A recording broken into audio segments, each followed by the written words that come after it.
Now, the impact of COVID-19 plus the recent inflation hikes have caused public sector workers to demand for an increase in their base salary this year. Government promised a 7% increment in the base pay of public sector workers.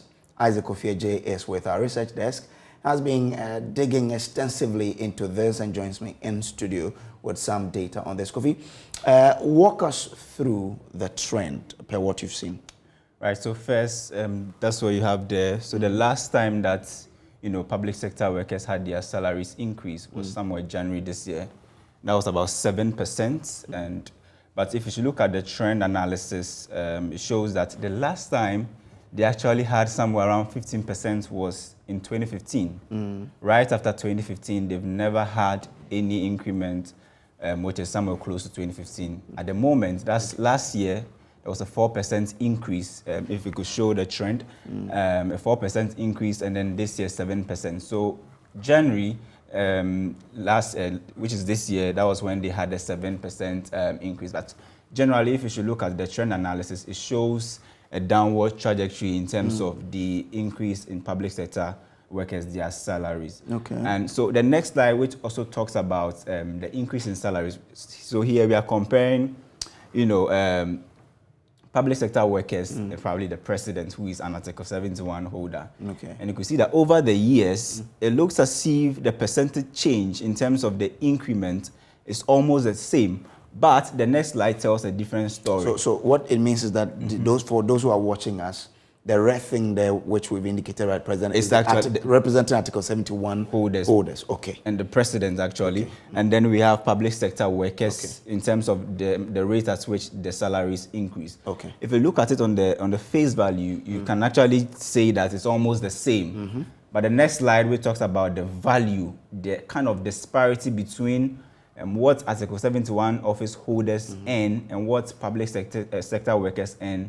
Is actually huge. Okay. So if you should take a look at an average Article 71 holder, he is earning somewhere around 18,211. Okay. And a single span salary structure worker is earning somewhere around 1,128 Ghana cedis. Wow. So if you should calculate the change, that's somewhere around 17,000.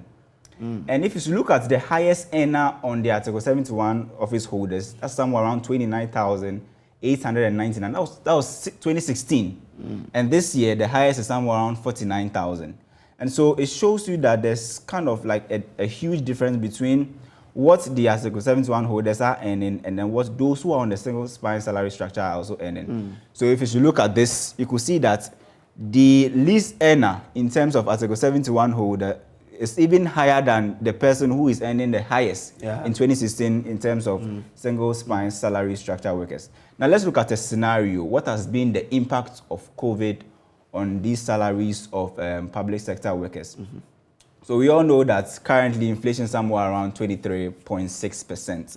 So if you should do a quick math, it means that from last year April to this year April, if you were earning somewhere 1,128 Ghana cedis, which is the average salary that an Article single spine salaried worker exactly will earn, then it means at least just because of inflation, you've lost somewhere around 266 Ghana cedis. That's what you've lost. You've lost. Okay. Now let's track this back to 2016. So if you should do an average inflation, that's where somewhere around 10.78%. It means that annually you are losing somewhere around 121 Ghana cedis as a result of inflation, and cumulatively that should be around 486 Ghana cedis.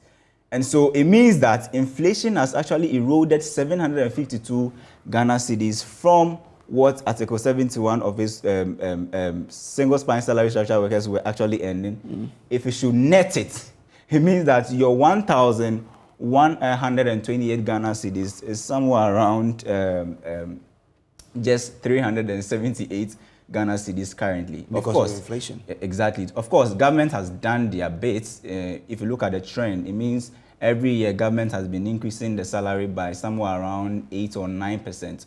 But the math here shows you that what government has increased is not that huge or enough to offset the kind of damage inflation has actually caused on the salaries of these public servants, Brace.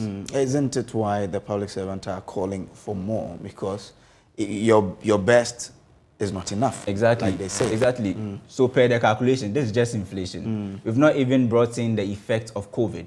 So it means that at the moment, your purchasing power has actually reduced. So what you need is now, you need more. Okay. Whether productivity or no productivity, everyone else in the economy at the moment needs more to survive because you have inflation, which is eroding a chunk away. You also have the impact of COVID-19, which is still in the system and people are still recovering. And so, Brace, I think that's actually one of the reasons why public servants are demanding that government actually increase their base salary, probably more than the 7% that we saw on the screen over there. All right. So that's the breakdown there that Kofi has presented.